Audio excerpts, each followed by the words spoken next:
பிரகதாரண்ய உபனிஷத்தில் மதுகாண்டம் முதல் அத்தியாயம். அதில் இரண்டாவது பிராமணம் அக்னி பிராமணம். இதில் சங்கருடைய கடபாஷ்யம் என்பதை நாம் பார்த்தோம். கடம் என்றால் குடம். குடம் வைத்து தான் வேதாந்திகள் அதிகமாக விளக்கம் தருவார்கள். இந்த பாஷ்யத்தில் குடத்தை பற்றிய சொற்கள் அதிகமாக இருந்தால் இது கடபாஷ்யம் என்றே பெயர் வந்தது. இந்த பாஷ்யத்தில் சங்கரர் ஒரு முக்கியமான வாதத்தை வைக்கிறார். அதன் பெயர் சணிக விஞ்ஞான வாத மறுப்பு என்று பெயர். சணிகம் என்றால் மொமெண்டரி என்றால் ஒரு வினாடி. சணிகம் ஒரு சணிக நேரம்னா அப்படி. இந்த வினாடி துடிப்பு எப்படி கடிகாரத்தில் டக்கு டக் டக் என்று டிக் டிக் டிக் என்று வந்துகிறது.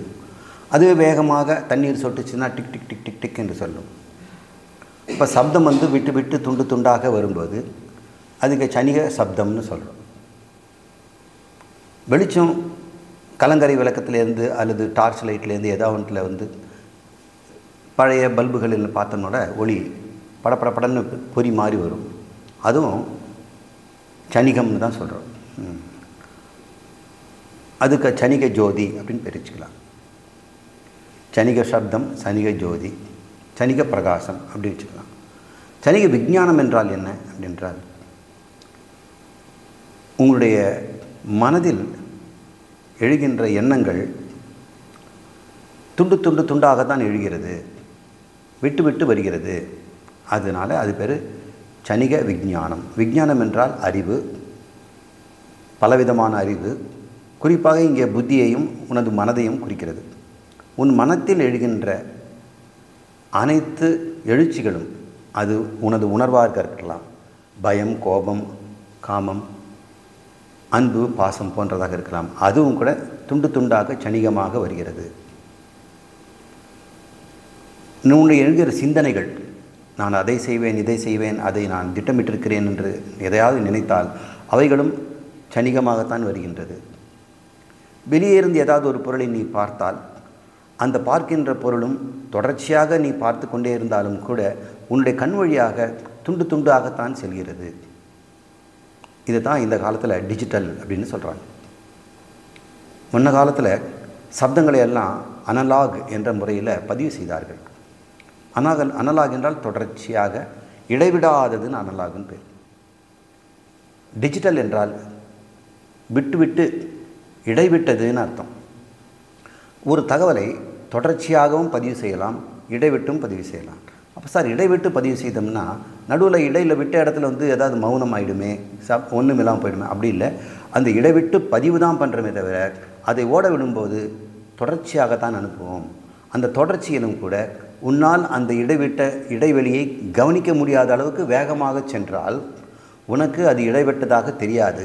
ஆனால் பதிவு செய்யப்பட்டது என்னவோ இடைவிட்ட பதிவாக சணிகமாகத்தான் இருக்கும். முன்காலத்திலெல்லாம் இடைவிடாமல் பதிவு செய்கின்ற முறை தான் இருந்தது அனலாக். இதுக்கு உதாரணமாக பார்த்தோம்னா உங்கள்கிட்டே 2 விதமான கடிகாரம் இருக்கலாம்.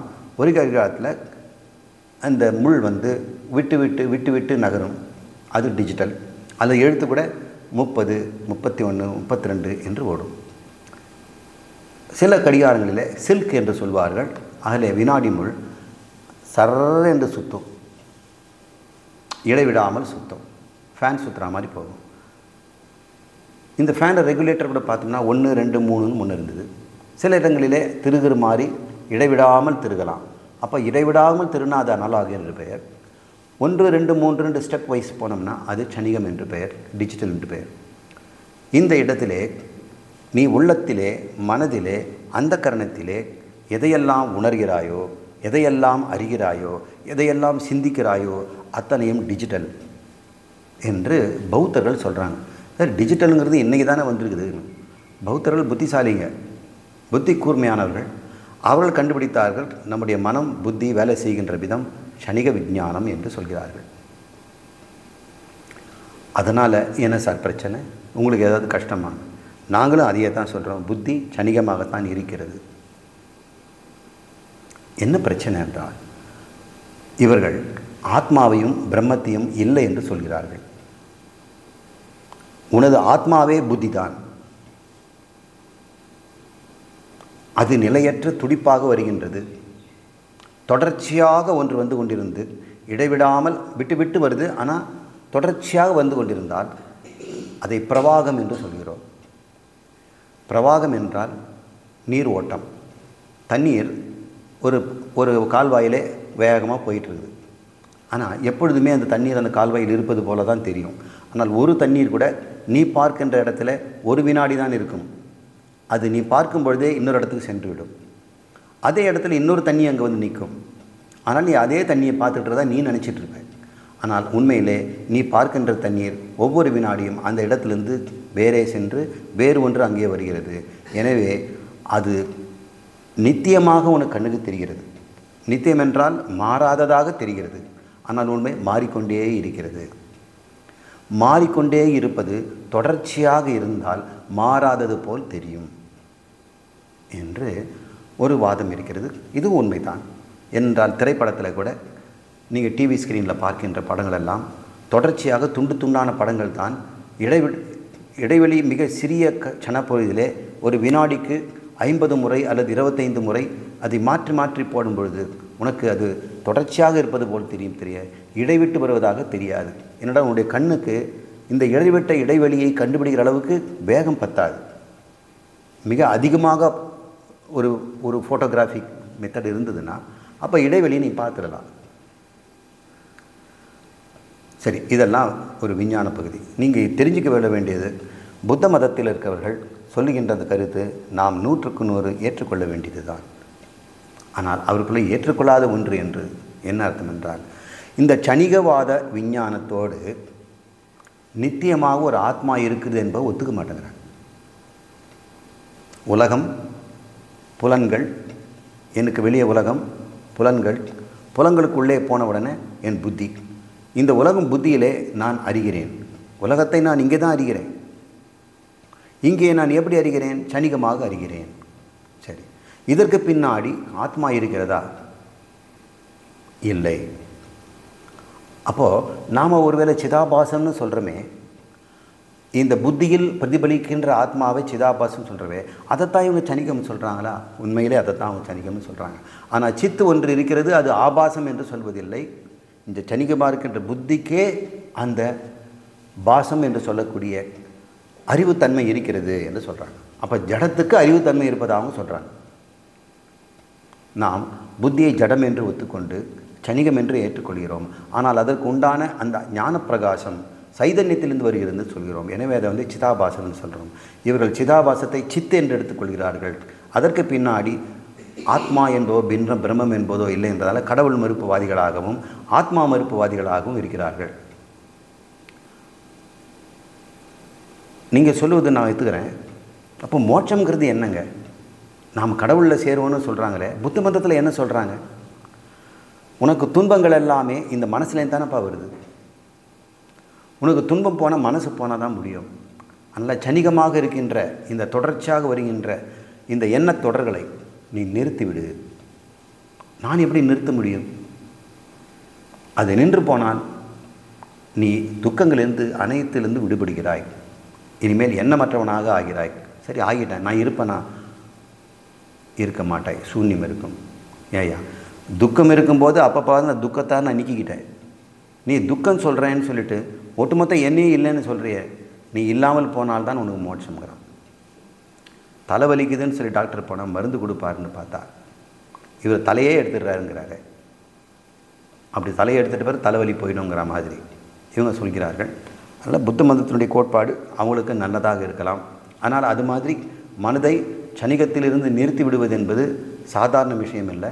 அதுக்கு 100 முறை நீ போதிசத்துவனாக வாழ்ந்தால் அந்த 101வது முறை நீ புத்தனாக மாறுவாய். அப்பொழுதுதான் உனக்கு மோட்சம். மோட்சம்னா என்ன? சூன்யமாக ஆகிடுவாய் அப்படின்னு சொல்கிறாங்க. அதனால் அவங்களுக்கு சணிகவாதி என்றும் பெயர், சூன்யவாதி என்றும் பெயர். ரெண்டுமே அவங்களுக்கு கொடுக்கப்பட்ட பெயர் தான். இதில் சூன்யவாதத்தை எடுத்துக்கொண்டவர்களை வந்து நாம் அவர்களுக்கு 4 மத பிரிவுகள் இருக்குது. சங்கரர் எடுத்துக்கொண்ட தலைப்பு இப்பொழுது சணிக விஞ்ஞானத்தை ஆத்மா என்று சொல்ல முடியாது. ஆத்மா எப்பொழுதும் மாறாத, மறையாத, தோன்றாத ஒன்று. ஆனால் இவங்களது எல்லாமே தோன்றி தோன்றி மறைகின்றது. தோன்றி தோன்றி மறையும் ஆத்மா என்று இவர்கள் சொல்கிறார்கள். அவர் தோற்றமும் முடிவும் இல்லாமல் எப்பொழுதும் நித்தியமாக இருக்கின்றதுன்னு சொல்கிறார்கள். அவர்கள் சொரூப நித்தியத்தை ஆத்மா என்கிறார்கள். இவர்கள் பிரவாக நித்தியத்தை ஆத்மா என்று சொல்கிறார்கள். பிரவாக நித்தியம் என்றால் தொடர்ச்சியாக விட்டு விட்டு வருவதே தொடர்ச்சியாக இருப்பதால் நிலையானது போல தெரியும். எனவே நித்தியம் என்று நம்ம எடுத்துக்கொள்ளலாம். ஆனால் அது பிரவாக நித்தியம் என்று பெயர். ஆத்மாவோ சொரூப நித்தியம், அது இடைவிடாது இருக்கிறது. இந்த அடிப்படையை வைத்துக்கொண்டு சங்கரருக்கும் அவர்களுக்குள்ள இந்த உரையாடலை நாம் பார்ப்போம். சனிகவாதி சொல்கிறான், சிடனே, வெளியே உலகமே கிடையாது. என்ன சொல்கிறீங்க குரு? நீங்கள் என் முன்னாடி வெளியே இருக்கிறீங்க, நீங்கள் இல்லையா? அப்போ நான் இல்லவே இல்லை. எப்படி நீங்கள் புரிஞ்சுக்க புரியலையே? வெளியே உலகமே இல்லைன்னு குரு சொல்கிறார். அவனும் கேட்குறான், எப்படிங்கிறது நான் விளக்கிறேன் கேளு. அதாவது பானை, குடை போன்ற முதலான பொருட்கள் வெளியே இருக்குதுன்னு நீ நினைக்கிற இல்லை? ஆமாங்க, இருக்கிறதுனால தான் நான் நினைக்கிறேன். இல்லை, வெளியே கிடையாது. அப்புறம் ஆனால் நீ உன் உள்ளே அதை நினைக்கிறாய். அது வெளியே இருப்பதாக நீ ஏமாற்றப்படுகிறாய். அப்படியா? அதனால் என்ன? நமக்கு காரணம் காரியத்தை பேசிகிட்டு இருந்தோம். காரணம் முதல் இருந்ததா? காரியம் முதல் இருந்ததா? காரியம் எப்படி தோன்றுச்சு? காரியம் எதற்காக தோன்றியது தான் அதை பேசிகிட்டு இருக்கிறோம். ஏனென்றால் முன்பு எதுவும் இல்லை என்ற சொல் தான் நம்ம பார்த்தோம். அதனுடைய தொடர்ச்சியாக இந்த வாதம் வருகிறது. எனவே அவர் சொல்கிறான், மண்ணும் இல்லை, பானையும் இல்லை, எல்லாம் உன்னுடைய மனதில் தோன்றுகின்ற சனிக விஞ்ஞானங்கள் அப்படின்னு சொல்கிறான். எல்லாம் உன்னுடைய கற்பனை. இப்போ சந்தேகம் கேட்குறேன், ஆனால் குருவே, எனக்கு உலகம் தெரியுதே, நீங்களே சொல்கிறீங்களே, எனக்கு சன்னிக விஞ்ஞானம்ன்றது சொல்லிக் கொடுக்குற நீங்கள் வெளியே இல்லைன்னு சொன்னோம்னா அப்புறம் எனக்கு அந்த ஞானம் எப்படி வரும்? சனிக விஞ்ஞானி சொல்கிறார், விளக்கிறேன் இரு. நனவில் நீ வெளியே பார்க்கின்ற உலகமும் சரிங்க, கனவில் நீ பார்க்கின்ற ஒரு உள் உலகமும் சனிக ரூபமானது தான். அந்த உலகமே சனிகமாக இருக்கிறது. அப்படிங்களா? அவை உனது எண்ணங்களே. அதுக்கு பேர் விஞ்ஞானம்னு பேர். எண்ணங்களுக்கு விஞ்ஞானம். அந்த எண்ணங்கள் உனக்கு உலகமாக தெரிகிறது. உன்னுடைய எண்ணங்களே உனக்கு உலகமாக தெரிகிறது. ஆமாங்க, நான் எண்ணி பார்த்தேன், அப்படி தான் இருக்குது. இந்த உலகம்னு ஒன்று இருக்குதா? நான் எண்றதுனால தானே உலகம் இருக்கிறது. நான் தூக்கத்தில் எண்ணுவதே இல்லை, அப்போ உலகம் இல்லை. உலகம் இருப்பதே என்னுடைய எண்ணங்களால் தான். உலகத்தால் எனக்கு எண்ணம் வருதா அல்லது எண்ணுவதால் உலகம் இருக்கிறதா? நீங்கள் சொல்கிறத பார்த்தோம்னா நான் எண்ணுவதால் உலகம் இருக்கிறது அப்படின்னு அவர் சொல்கிறாரு. அப்போ வாதி குறுக்கிட்டு பேசுகிறான், இல்லையே, வெளியே ஒரு பானை இருப்பதால் தானே என்னிடம் பானையை பற்றி எண்ணங்கள் உண்டாகுது. எனக்கு உள்ள எண்ணங்கள் வரணும்னா வெளியே அதுக்குண்டான ஒரு பொருள் இருக்கணுமே. நீங்கள் வெளியே ஒன்றுமே கிடையாது, எல்லாம் உன்னுடைய விஞ்ஞானம்னு சொல்கிறீங்களே. உனது உடம்பு, உன்னுடைய மனசு, உலகம், குருநாதர், இன்பம், துன்பம் அனைத்து எல்லாம் உன்னுடைய கற்பனை, உன்னுடைய மனதில் ஏற்படுகின்ற தொடர்ச்சியான சினிமா எண்ணங்கள்னு சொல்கிறீங்களே. ஆனால் பலமுறை எனக்கு எண்ணங்களை தூண்டுவது வெளியே இருக்கிற பொருள் தானே. சனிக விஞ்ஞானி சொல்கிறான், அப்படியா? வரட்டுமே, வெளியேருந்து வர்றதா இருக்கட்டுமே. அப்படி பல எண்ணங்கள் உங்ககிட்ட உண்டாகுது. வெளியேந்து வருதுங்கிறது ஒரு எண்ணமா? பானை ஒன்று வெளியே இருக்குதுன்னு ஒரு எண்ணம், அந்த பானையை நான் பார்த்து விட்டேன்னு ஒரு எண்ணம், அதை பார்த்தவனாக நான் இருக்கிறேன்ற ஒரு எண்ணம். மூன்றுமே எண்ணங்கள் தான். திருப்படின்னு நம்ம சொல்கிறோம். பார்ப்பவன், பார்வை, பார்க்கப்படும் பொருள், மூன்றுமே உடைய எண்ணம். ஒரே தொடர்ச்சியான படத்தில் உங்களுக்கு மூன்றுமே இருப்பதாக தெரிவதனால நீ வெளியே உலகமும் அதுக்கு வேண்டிய பிரமாணமாக கண்ணும் பார்ப்பவனாக நீயும் மூன்றும் இருப்பது போல நீ ஏமாற்றப்படுகிறாய். எல்லாமே டிஜிட்டல், எல்லாமே சனிகம். ஞானம் ஏவ விஷயத்துவ பாதி. உன்னுடைய மனத்தில் தோன்றுகின்ற அந்த ஞானம், விஞ்ஞானம் தான் வெளியே விஷயங்களாக தெரிகின்றன. இது புது கருத்தாக இருக்குது, ரொம்ப இன்ட்ரெஸ்டிங்காக இருக்குது. ஒருவேளை எப்படி இருந்ததுன்னா நம்முடைய இன்ப துன்பங்கள் உலகம் எல்லாமே வெறும் என்னுடைய மனதில் தோன்றுகின்ற திரைப்படமாக இருக்குமோ? நனவும் அதே மாதிரி ஒரு திரைப்படம், கனவு ஒரு திரைப்படம். இந்த திரை ஓடு என்னுடைய புத்தியில், அந்த புத்தி சனிகமாக இருக்குது. நானும் சனிகம், இந்த உலகமும் சனிகம், அறிகின்ற ஞானும் சனிகம். நான் இருக்கிறேன் நான் இருக்கிறேன் நான் இருக்கிறேன் என்று தொடர்ச்சியான நான் என்ற சனிகம் வந்து கொண்டே இருக்கிறது, மாறாமல். மாறிக்கொண்டே உலகம் என்ற சனிகமும் தோன்றிக் கொண்டிருக்கிறது. எல்லாமே ஒரு சனிகம்தான். அது மூன்றாக இருப்பது போல உன்னை ஏமாற்றி, வெளியே ஒரு உலகம், உள்ளே ஒரு எண்ணம், அது எண்ணுபவன் என்ற மூன்றும் உன்னால் ஏமாற்றப்படுகின்ற கற்பனை என்று பௌத்தர்கள் சொல்கிறார்கள். நிறைய பேர் இதை அந்த காலத்தில் இது விஞ்ஞானமயமாக இருக்கிறதுனாலையும், ஒருத்தர் சொன்னால் அதை அப்படி கேட்டுக்கணுங்கிறது இல்லாமல் சரிபார்க்கக்கூடியதாகவும் இது நியாயமாகவும் இருக்கிறது. வேதாந்திகளாக நாமும் கூட இதை ஒத்துக்கொள்கிறோம். வெளி உலகம் கூட சனிகன்தான், ஆனால் உள்ளே நாம் பார்க்கிற எண்ணமும் சனிகன்தான். இந்த சிதாபாசன்னு சொல்கிறோமே, அவனும் சனிகன்தான். ஆனால் இங்கே தான் ஒரு கேட்ச் இருக்குது. சனிகத்திற்கு பின்னாடி சனிகம் என்று சொல்லக்கூடிய சனிகமில்லாத தொடர்ச்சியான ஒருத்தன் இருக்கிறான். ஏனால் இது சனிகம் என்று சொல்வதற்கு சனிகம் இல்லாதனால் தான் முடியுமே தவிர சனிகமே தன்னை சனிகம் என்று சொல்ல முடியாது என்பதை நாம் நிறுவப் போகிறோம். தொடர்ச்சியான நீரோட்டம் போல் இந்த உலகமும், பார்க்கின்ற நீயும், இந்த உலக அனுபவங்களும் நீரோட்டம் போல் தொடர்ந்து வருவது போல் அது மூன்றாக பிரிந்திருப்பது உனக்கு தெரியாமலும், அது ஒன்றே என்பது உனக்கு புரியாமலும், உண்மையான உலகமாகவும் நீயும் இருப்பதாக ஒரே நீரோட்டம் காட்டுகிறது. அந்த நீரோட்டம்தான் சனிக விஞ்ஞானம்.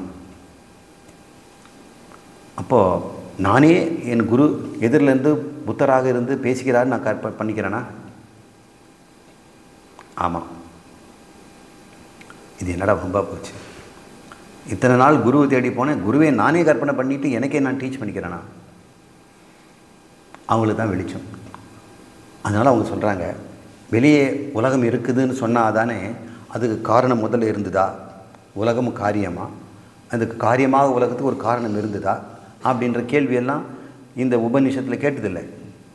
இதுக்கெல்லாம் ஒன்றுமே இல்லை. ஏன்னா காரியமும் இல்லை காரணமும் இல்லை, ரெண்டுமே சனிகம், உன்னால் உண்டு பண்ணப்பட்டது என்று இந்த சனிகவாதி பேசலாம். புத்தர் பேசினாரோ இல்லையோ, நம்ம கற்பனைக்காவது ஒரு சனிகவாதியை போட்டு வைப்போம். இப்போ சங்கரனுடைய மறுப்பு எப்படிப்பட்டது என்று பார்ப்போம். இல்லை, நமது கருத்துக்கும் எண்ணங்களுக்கும் வேறாக வெளியே ஒரு உலகம் ஒன்று இருக்கிறது. ஏன்னா அப்போ தான் ஈஸ்வரன் இருக்கிறாருன்னு நம்ம ஒத்துக்க முடியும். இல்லை எல்லாமே ஜீவ சிருஷ்டின்னு ஆகிடும். ஈஸ்வர சிருஷ்டின்னு ஒன்று இருக்குது. அதனால் வேதாந்தம் வெளியே உலகம் இருப்பதை ஏற்றுக்கொள்கிறது. சனிக விஞ்ஞானி கூறுவது போல நீ எடுத்துக்கொண்டால் அது பிராதிபாசிகம். அதற்கு வேறாக வெளியே விவகாரமாக உலகம் இருக்கிறது என்று நம்ம சங்கரர் சொல்கிறார். வெளியே ஒரு உலகம் இருக்குது, அது ஈஸ்வரனுடைய படைப்பு. நான் ஈஸ்வரன்லாம் சொன்னால் உனக்கு பிடிக்காது, உன்னை யுக்தி மூலம் பிடிக்கணும். ஆனால் உன்னை யுக்திப்படியே நான் பேசுகிறேன். வெளியே ஒரு உலகம் இருக்கிறது, அது நான் விவகாரிகன்னு வச்சுக்கிறேன். நீ அதை உள்ளே பார்க்கிற சனிகமாக பார்த்துக்க. ஆனால் அது உன் இஷ்டம் போல பார்த்து கொள்வதாக இருப்பதனால் அது பிராதிபாசியம். வெளியே விவகாரிக்கம், ஆனால் உனக்கு விருப்பம் கோபமும் பயமும் இருப்பதனால் வெளியே இருக்கிற உலகம் உள்ளபடியே உனக்கு தெரியாமல் வேறு விதமாக டிஸ்டார்டட், கன்டார்டட், மாறுபட்டதாக, திரிபு ஏற்பட்டதாக தெரிகிறது. அதை நாம் பிராதிபாசிகம் என்று சொல்லுகிறோம். அது உள் உலகமாக இருக்கிறது. சங்கரர் சொல்கிறார், நீ என்ன சொன்ன? வெளியே ஒரு உலகம் என்பதே உன்னுடைய எண்ணங்கள்னு சொன்னேன். உன்னுடைய எண்ணங்கள் தான் வெளியே இருப்பதாக நீ ஏமாந்துக்கிட்டு இருக்கிற. இப்போ புத்தர் சொன்ன பிறகு, அடடா இந்த உலகமே என்னுடைய எண்ணம் தானா அப்படின்னு நீ புரிஞ்சுக்கிட்டேன்னு வை. நான் கேட்குறேன் ஒரு கேள்வி, நீ எண்ணுவதால் தான் உனக்கு நோய்கள் வருகின்றனவா? ஒருத்தன் எண்ணி தான் இந்த உலகம் உண்டாகுதுன்னு சொல்கிறான்னா, ஒருத்தனுக்கு நோய் வந்ததுன்னு அழுவுறானே டாக்டர்கிட்ட, அது அவன் எண்ணத்தினால உண்டாக்கிக்கிட்டானா? அப்போ எண்ணத்தினால் உண்டாக்கினா எண்ணத்தினால நீக்கில்லாமே, எனக்கு நோய் இல்லை, அப்புறம் என் டாக்டர்கிட்ட போட. அப்போது கேன்சர் நோய், பல்வலி, கால்வலிலாம் ஒருத்தன் தானே எண்ணிக்குவானா? வெளி உலகம் இல்லைன்னு வச்சுக்க, ஏதோ ஒரு ஒத்துக்கிறேன். ஆனால் உள் உலகம் உனக்குன்னு ஒரு கஷ்டம் வருது, அந்த கஷ்டத்தை ஒன்று நீங்களே இமேஜின் பண்ணிக்கிறியா? சரி, வெளி உலகமே இல்லை, எல்லாம் உன்னுடைய எண்ணங்கள்னு சொல்கிறியே. நீ கார் ஓட்டிகிட்டு போகும்போது, ஒரு ஸ்பீட் பிரேக்கில் குதிக்கும்போது, நீ கவனிக்காத போது, நீ டமால்னு ரூஃபில் போய் என் மண்டை இடிச்சுக்குதே, அதெல்லாம் கூட எண்ணமா? இன்னொருத்தன் போகிறான், பத்திரமா ஸ்லோ பண்ணி போகிறான், அவனும் உன் எண்ணமா? அவன் ஒழுங்காக போகும்போது நீ மட்டும் ஏன் இப்படி இடிச்சுக்கிட்ட? உன் எண்ணம் தான் வெளியே பக்கத்தில் இருக்கிற கார் ஓட்டுறவனும், உன் எண்ணம் தான் உன்னுடைய காரும், உன் எண்ணம் தான் வெளியே இருக்கிற ஸ்பீட் பிரேக்குன்னா அவனோட புத்திசாலி நீ தானடா அங்கே போகணும். ஏன்டா நீ முதல்ல ஸ்பீட் பிரேக்கை உண்டாக்குற? நீ அவசரமாக வேலைக்கு போகும்பொழுது உன்னுடைய எண்ணங்களால் தான் உலகம் இருக்குதுன்னு சொல்லும் பொழுது இதுக்கெல்லாம் எப்படி பதில் சொல்கிறது?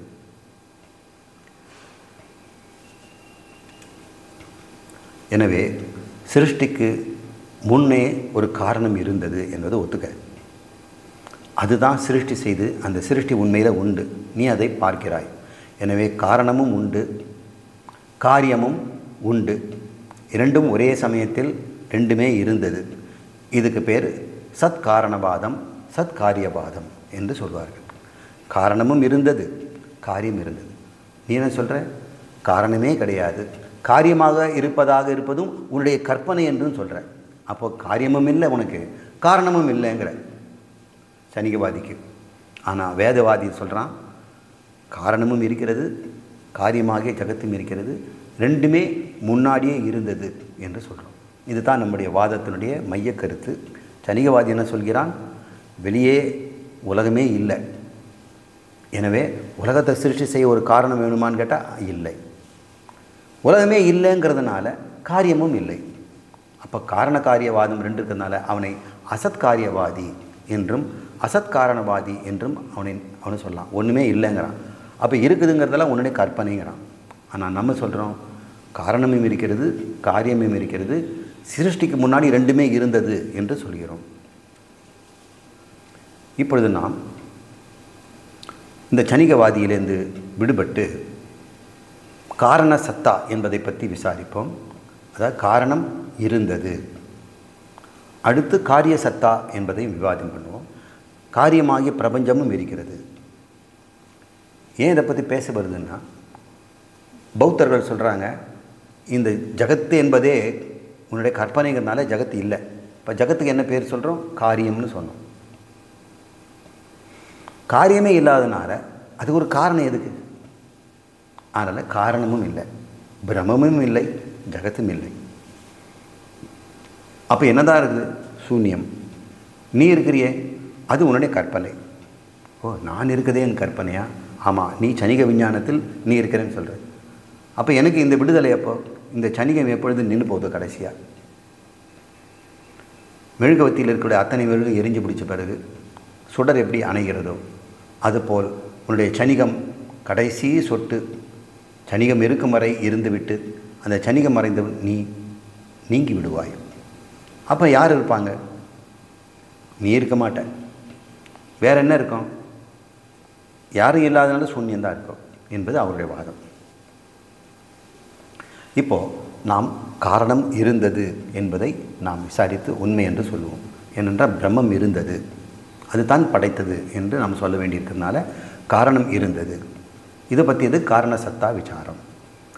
காரணம் இல்லை எனும் வாதமும் மறுப்பும் இங்கே பேசப்படுகிறது. காரணம் இல்லை என்று மறுப்பவர்களில் ஒரு சாரார் சனிகவான விஞ்ஞான பௌத்தர்கள். இப்போ தான் நம்ம பார்த்தோம். வெளியே ஒரு உலகமே இல்லை, இடைவிடாத தொடர்ச்சியான எண்ணங்கள் சனிக விஞ்ஞானம்தான். உலகம் வெளியே நிலையாக இருப்பது போல உனக்கு தோற்றத்தை தருகிறது. எனவே உலகமே முதல்ல இல்லாத போது அதுக்கு ஒரு முன் காரணம் எதுவும் இல்லை என்று அவர்கள் சொல்கிறார்கள். சங்கரர் எப்படி மறுக்கிறார் பார்ப்போம். ஏன்னா இப்போ காரண சத்தா பற்றி பேசுகிறோம். இது வரைக்கும் பேசுறது அந்த சனிக விஞ்ஞானிகளை பற்றி. பௌத்தர்கள் வேதத்தை மரியாதை கொடுத்து அது அறிவு தரும் கருவி என்று எடுத்துக்கொள்வதில்லை. அது பிரமாணமாக எடுத்துக்க மாட்டாங்க. அந்த பிரமாணம்லாம் வேண்டாம், யாரோ சொல்கிறான் நான் நம்ப மாட்டேன், என்னுடைய அனுபவம் என்னவோ அதுதான் எனக்கு உண்மை. எனவே என்னுடைய கண்கள் புலன்கள் என்ன தருகிறதோ அதுதான் உலகம், அதுதான் உண்மை என்று அனுபவத்தையே பிரமாணமாக முன்வைப்பவன்.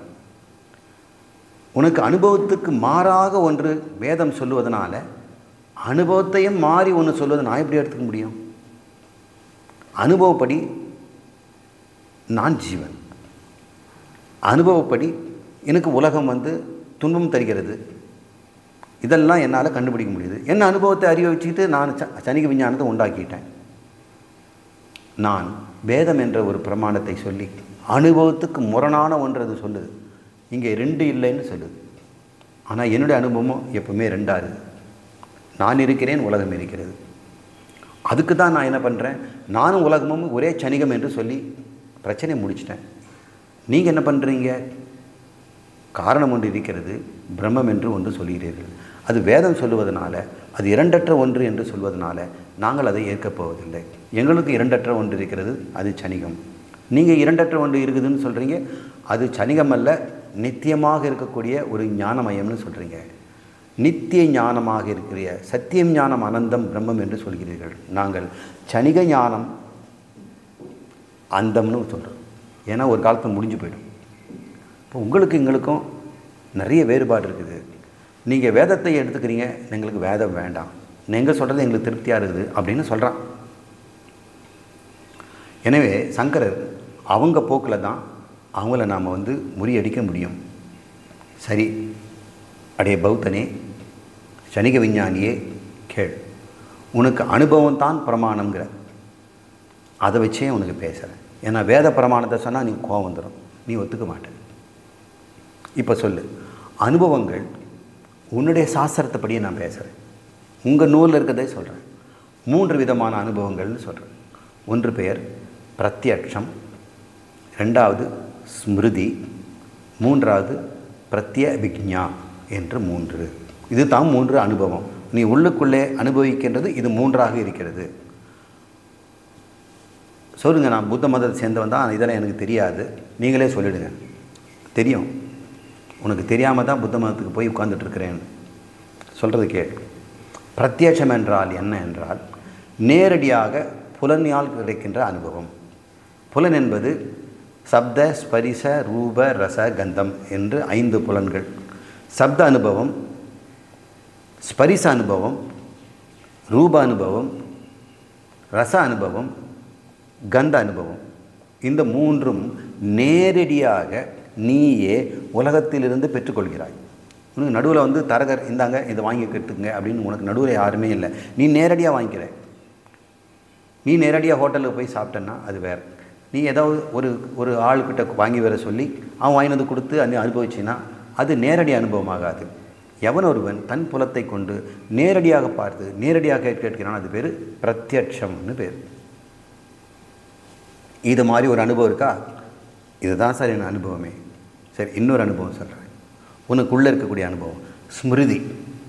ஒருவரை முதன்முறையாக இன்று பார்க்கிறாய். ஆமாம் சார், அப்போது அது பேர் பிரத்யட்சம். இப்போ தான் முதல் தடவை பார்க்குறேன், நேரடியாக பார்த்துட்டேன். அவர் சென்று விட்டார், மீண்டும் அவரை எண்ணி பார்க்கிறாய். அப்படியெல்லாம் பேசினார், ரொம்ப நல்லா தான் பேசினார், அன்பாக இருந்தார், எப்போ கேட்டாலும் உதவி செய்கிறேன்னு சொன்னார். அப்படி என்று நீ நினைத்து பார்த்தால் அதுவும் ஒரு அனுபவம் உனக்குள்ள நடக்குது இல்லையா? அது நினைவறிவு. முதல்ல பார்த்தது நேரடி அறிவு.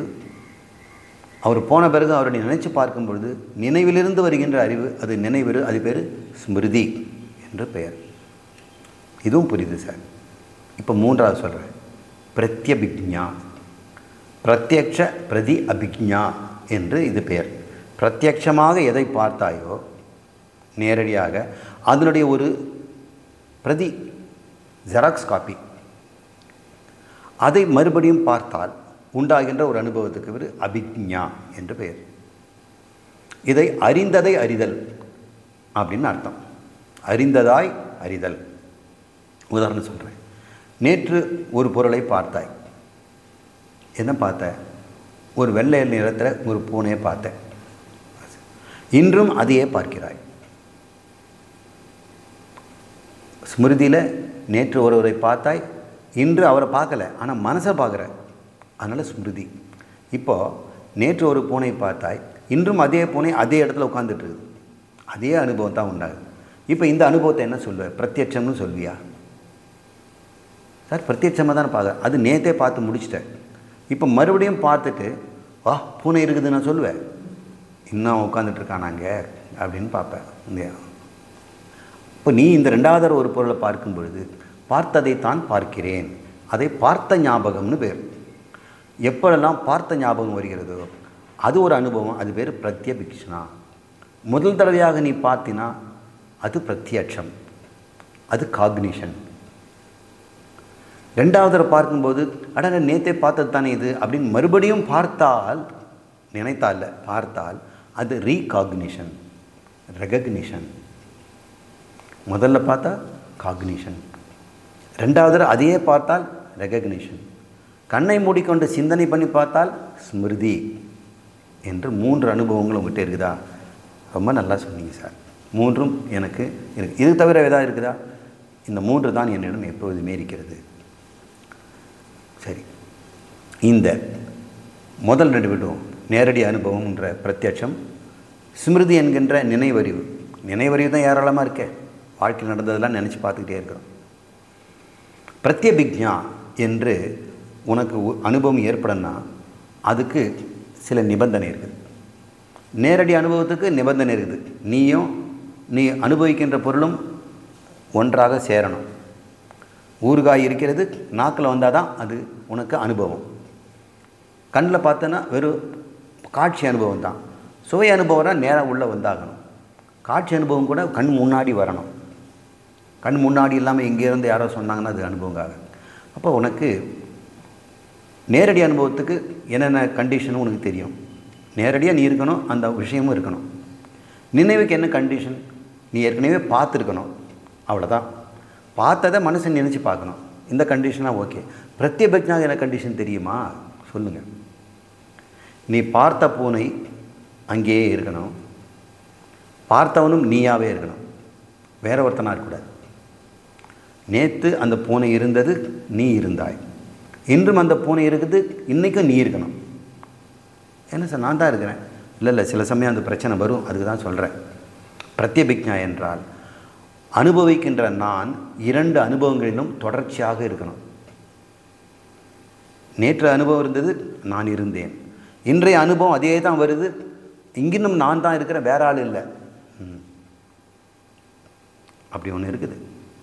பார்க்கின்ற பொருளும் அதே பொருளாக தொடர்ந்து இருக்க வேண்டும். இதுதான் பிரத்யபிக்ஞா. நான் சொல்கிறேன், இந்த பொருள் இப்பொழுது நான் பார்க்குறேன், இதான் முதல் தடவை பார்க்குறேன், இது பிரத்யட்சம் என்று சொல்கிறேன். மறுபடியும் இந்த கண்ணக்கு பார்க்குறேன், இப்போ பார்த்தத்தானே அப்படின்னு சொல்லும் பொழுது இந்த பானையும் அதே தான், பார்த்த நானும் அதே தான். நேற்று சற்று முன் பார்த்தபோது இருந்த பொருளும் பார்த்தவனும் இப்பொழுதும் பார்க்கும் பொருளும் பார்த்தவனும் ஒன்றாக இருக்கணும், மாறிடக்கூடாது. இந்த பொருளும் மாறக்கூடாது, பார்த்த நானும் மாறக்கூடாது. இது ஒரு பெரிய நிபந்தனையா சார்? இதெல்லாம் தெரிஞ்ச விஷயம் தானே. இருக்குது. இங்கேருந்து தான் என்னுடைய வாதமே ஆரம்பிக்கிறது. தனிக விஞ்ஞான வாதப்படி ஒவ்வொரு நொடியும், ஒவ்வொரு வினாடியும், ஒவ்வொரு சனிகமும் பார்ப்பவரும் பார்க்கப்பொழுதும் புதிதாக தோன்றுகிறது இல்லையா? அப்படி தானே சொல்கிறேன். ஒவ்வொரு வினாடியும் சனிகம்னு அர்த்தம், புதிதாக தோன்றுது. ஆனால் பிரத்யபிக்ஞாவுக்கு என்ன வேணும்? பார்க்க பொருளும் பார்ப்பவனும் அப்படியே இருக்கணும், புதுசாக வந்துடக்கூடாது. வேற ஒரு பொருள் வந்தால் வேற ஒரு பொருள் வந்ததுன்னு தான் சொல்லுவேன். நீ வேற ஒரு ஆள் வந்தால் வேற ஒரு ஆள் தான் பார்த்தா அவனை கேளுங்க, என்ன ஏன் கேட்குறீங்க, நான் தான் இப்போ வந்திருக்கிறேன். அப்போ நான் என்கின்ற உனது பார்வையாளனும் புதிதாக வருவதாக நீ சொல்கிற. பார்க்கின்ற விஷயமும் சனிகமாக புதிதாக வந்து கொண்டிருக்குன்னு சொல்கிற. அப்படி இருந்ததுன்னா எப்படிடா உனக்கு பிரத்யபிக்ஞா அனுபவம் இருக்கும்? உனக்கு இருக்குதா இல்லையா? சார் நீங்கள் சொல்லும் பிரத்யபிக்ஞா இருந்தது, ஆனால் உன்னுடைய வாதப்படி பிரத்யபிக்ஞாக வாய்ப்பே இல்லையே. சரி, பிரத்யபிக்ஞாக வாய்ப்பு இல்லைன்னு விடுங்க, நினைவு கூட வாய்ப்பு இருக்குமா? நேற்று பார்த்த ஒரு பொருள் வேறு, பார்த்தவனும் வேறு, அவர் 2 பேரும் சனிகம் மறைஞ்சே போயிட்டாங்க. இன்றைக்கி புதுசாக ஒரு நான் வந்திருக்கிறேன், புதுசாக ஒன்று வந்திருக்குது. எப்படி நேற்று நான் பார்த்தது எனக்கு தெரியும்? நான் புதுசாக இன்னைக்கு தானே வந்திருக்கிறேன். நேற்று இருந்தவனை கேளுங்க சார், நினச்சி பார்த்து சொல்லுப்பா, நீ தான் இருந்தே, அப்போ நினச்சி பார்த்து சொல்லு. எல்லாம் நினச்சி பார்க்குறது இப்போ இருக்கிறது தான் நான் இருக்க முடியும். இப்போ நீ கேட்கும்போதே அவன் போயிட்டான், இன்னொருத்தன் வந்திருக்கிறான். அப்போது நினைவும் கூட இருக்காது, பிரத்யேக விஞ்ஞானம் இருக்காது, நேரடி அனுபவம் மட்டும் இருக்கும். அது நினைவாக மாறாது, பிரத்யபிக்ஞாவும் மாறாது. அப்போ பிரத்யட்சம் மட்டும்தான் இருக்கும் அப்படின்னு சொல்கிறதுனால பிரத்யபிக்ஞா மட்டுமல்ல, ஸ்மிருதியும் இருக்காது. இடைவிடாமல் ஒரே மாதிரி சம்பவம் வருவதற்கு சாதிருஷ்யம் என்று பெயர். ஒரு பானை மறைந்து அதே இடத்தில் அதே மாதிரியே பானை வந்தால் நீ சொல்கிற மாதிரி அந்த பொருள் இருக்குதுன்னு சொல்லலாம். அப்போது பார்க்கிறவனும் அதே இடத்தில் அதே பார்வையாளன் மீண்டும் தோன்றியிருந்தால் ஸ்மிருதியும் பிரத்யபிக்ஞா வரலாம். அது தோன்றி மறைந்தாக தெரியாது அப்படின்னு சொல்கிறான். அவனுடைய ஒரு எதிர்வாதி சொல்வான்ல, புதுசாக வருதுன்னு தான் நான் ஒத்துக்கிறேன் சார். நேற்று பார்த்த பூனையை இன்றைக்கி பார்த்த பூனையும் தோன்றி மறைந்து தான், ஆனால் அதே பூனை தான் இப்போவும் தோன்றி மறைஞ்சிருக்கு. அந்த சாதிருஷ்யம்னு ஒரே மாதிரியான பொருள் தோன்றி வந்துட்டு இருந்தால் உங்களுக்கு ஒரே மாதிரி தோன்றி வந்ததாக தெரியாது, அப்படியே இருக்குதுன்னு தான் நினைப்பீங்க. அதே போல் நீங்கள் பார்க்கிறவர் நீங்களும் கூட தோன்றி வந்தாலும் கூட புது ஆள் வந்தாலும் கூட யார் ஒருத்தன் போனானோ அவனே தான் வந்திருக்கிற மாதிரி இருந்ததுன்னா அப்போது அவனும் தொடர்ச்சியாக இருப்பதாகத்தான் இருக்கும் அப்படின்னு அவன் சமாளிக்கிறான். சனிகத்தில் சாதிருஷ்யம் ஒன்று இருக்குது. சாதிருஷ்யம்னா அதே போல். இப்போ இந்த பொருள் நான் பார்த்துக்கிட்டு இருக்கும் பொழுதே இது மாறிக்கிட்டே இருக்குதுன்னு ஒத்துக்கிறேன். நான் ஆமாம் ஒத்துக்கிறேன். நீ பார்க்குற நானும் மாறிக்கிட்டே இருக்கிறேன், அதுவும் ஒத்துக்கிறேன். இருந்தாலும் மாறிக்கொண்டே இருந்தாலும் நான் நானாகவே இருக்கிறேன். தொடர்ச்சியாக நானே தோன்றி மறைந்து இதே பர்சன் இருக்கிறேன். இதே பொருள் இங்கே இருப்பதனால எனக்கு பிரத்யபிக்ஞா வரும், ஸ்மிருதியும் வரும், பிரத்யட்சமும் வரும். உங்களுக்கு என்ன கஷ்டம்? சரி, இதுக்கு ஒரு பதில் சொல்லணும்ல. உண்மைதான். பானையின் தொடர்ச்சியை பற்றி, பானை தொடர்ச்சியாக சாதிருஷ்யம்னு சொல்கிறல்ல, அதை பெற்ற ஒருவன் தொடர்ச்சியாக இருக்கணுமா இல்லையா? சார் அவனும் தொடர்ச்சியாக இருந்தால் தான் முடியும், அவன் மாறிட்டானா முடியாது இல்லையா? அப்போ பார்ப்பவனும் சனிகமாக இருக்கிறான்னு சொல்கிறீங்க. அவன் சனிகமாக இருந்தது எவன் பார்த்தான்? சனிகமாக இருக்கிறவன் பானை தொடர்ச்சியாக இருக்குது, சனிகம் தான் தொடர்ச்சின்னு சொல்கிறியே. நீ தொடர்ச்சியாக இருக்கிறது நீ சொல்கிறியே, அப்போ நீ தொடர்ச்சியாக இருக்கணும் இல்லை? பானை தொடர்ச்சி என்பதை நீ சொன்ன, நான் தான் அதே ஆள் நீ சொல்கிறதுக்கு நேற்று இருந்த ஆளையும் இந்த ஆளையும் பார்த்த ஒருத்தர் இருக்கணும் இல்லை? அவன் யாராக இருக்க முடியும்? அவன் சனிகமாக இருக்க முடியாதப்பா. அவன் சனிகம் இல்லாதவனாக இருக்க முடியும், அவன் நித்திய சொரூபமாக தான் இருக்க முடியும் என்று ஒரே அடியில் அடிச்சிட்டார். இவ்விதம் சிருஷ்டிக்கு காரணம் உண்டு என்ற வாதம் முடிவடைகிறது. காரணம் இல்லைன்னு சொன்னால் காரணம் இருக்குதுன்னு நம்ம சொல்லிட்டோம். காரியம் இல்லை என்ற வாதமும் மறுப்பும் இப்போ பேச போகிறோம். அது காரிய சத்தா விசாரம் என்று பெயர். இதை அடுத்த வகுப்பில் பார்ப்போம்.